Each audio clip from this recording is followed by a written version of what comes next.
قاری کسم قاری اکی قاری سیرت الله را برادرشان هستن، اکی قاری عبدالخالق پسر کلانشان، اکی قاری را در اینجا حضور داره، تنشان بیمار هستن، اما این تن صحت در راه خدا به کار گرفتن، بیمار کردن. بیماری بزرگوارم روز قیامت شاهدیش میده، بیماری رم شاهدیش میده، میگه خدایا ما تن صحت در راه تو دادیم، من از خدا خواهش میکنم بیماری و تن صحتیش خداوند قبول بفرماید. بچه های زیبا رو ببینین، اینها بلبلای بهیش هستند، بلبلای بهیش. اگر پدر چنین پسر داره، مادر چنین پسر داره، بهترین نعمت اینها دارن، بهترین نعمت و بهترین پدر و مادر اینها هستن. خدا همه ما و شما را چنین نعمت نصیب کنه که فرزندای ما و شما حافظ قرآن باشن، عالم باشن، خادم دین باشن، خادم مسلمان ها باشن. اگه قارئم خواهش میکنم که هدیهش پوشانیده شوه، جلکش پوشانیده شوه. خوشا به حالتان، خوشا به حالتان قرآن میخوانین، خوشا به حال اینها که قرآن میخوانند. قرآن بگوید ای رفیق فردا روی گوری عمیق، آنجا تو را باشم رفیق. قرآن بخوان، قرآن بخوان. قرآن صدا میزنه که مرا بخوانین شما، معیار دنیا و آخرت شما هستم. اگه قاری خورشیدم یک ماه تسبیح ها رو به ما و شما خواندن، قاری همین محله و همین مسجد هستن. ای بزرگوارم جلک پوشانیده شوه و علمای کرام، علمای اعظام در اینجا حضور دارن. از حضرت ایشان التماس و خواهش با کمال احترام میکنیم که حضرت ها را دعا بتن.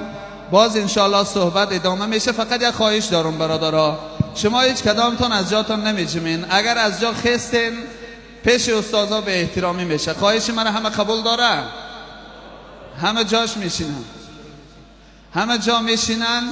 فقط برادر عزیز صحبت تا سحر میره و بزرگا هستن با نوبت صحبت میکنن، شما نمیخیزین.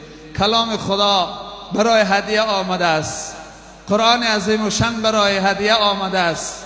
قرآن روز قیامت برای باشندگان شفاعت میکنه. قرآن برای هدیه قاریا آمده است. قرآن که سر اینا هست، قرآن برای هدیه اینا میتیم. القرآن شافع و مشفع، پیغمبر صلی الله علیه و سلم میگفت قرآن شفاعت میکنه برای صاحبش. من امید دارم که کلام خدا شاهد امروز کار ما و شما از روز قیامت شفاعتگر میشوه.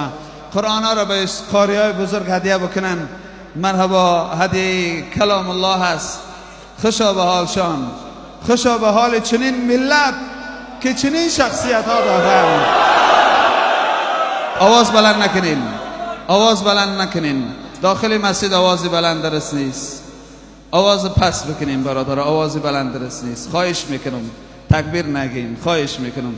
به ایشان قاری قرآن هدیه بکنین، به هر سشان اگر قرآن باشه هدیه بکنین. انشاءالله هدیه سومم به ایشان قاری داده شوه و حضرت ایشان خواهش میکنیم که دعاشان بتن. حضرت ایشان آمین.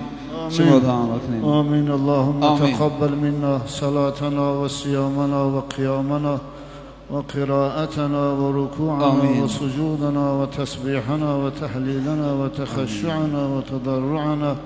اللهم تمم تقصیرنا و استجب دعاءنا. خدایا دعا بکنیم قاری های ما را تن صحت و عمر دراز و توفیق بیشتر خدمت در راه قرآن و اسلام خدا نصیبشان گرداند.